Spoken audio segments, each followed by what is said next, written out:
கோவை ஆர்எஸ்புரம் பகுதியில் உள்ள கிக்கானி பள்ளி வளாகத்தில் இதயங்கள் அறக்கட்டளையின் 9வது ஆண்டு விழா நிகழ்ச்சி நடைபெற்றது. இதில் வாழ்க்கையை போராடி வென்ற குழந்தைகளுக்கு விருதுகள் வழங்கப்பட்டது.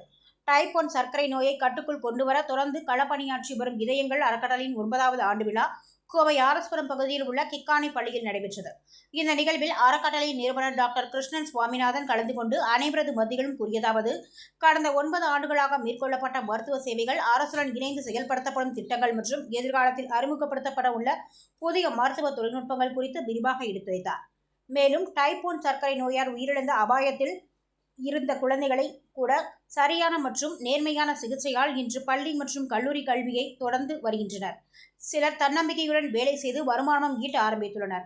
கடந்த 9 ஆண்டுகளில் இந்தியா முழுவதும் முதல் வகை சர்க்கரை நோயால் பாதிக்கப்பட்ட 4000க்கும் அதிகமான குழந்தைகளை பராமரித்து வருகின்றதாகவும், உயர்தர இன்சுலின், சர்க்கரை பார்க்கும் சாதனம், குளுக்கோஸ் ஸ்ட்ரிப்ஸ் மற்றும் இன்சுலின் பம்ப் போன்ற அதிநவீன மருத்துவம் அனைத்து ஏழை குழந்தைகளுக்கும் வழங்கி வருகின்றதாக தெரிவித்தார்.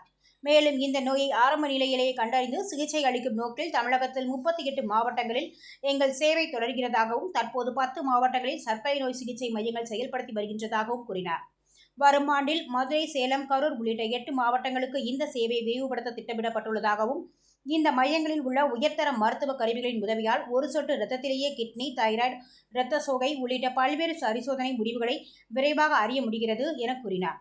தொடர்ந்து டைப் 1 சர்க்கரை நோயுடன் வாழ்ந்து வெற்றிகரமாக முன்னேறி வரும் குழந்தைகள், புற்றுநோய் உள்ளிட்ட பல்வேறு பாதிப்புகளில் இருந்து மீண்ட குழந்தைகள், அவர்களின் பெற்றோர்கள் மற்றும் தன்னார்வலர்கள் ஆகியோருக்கு பாராட்டு மற்றும் விருதுகள் வழங்கப்பட்டது.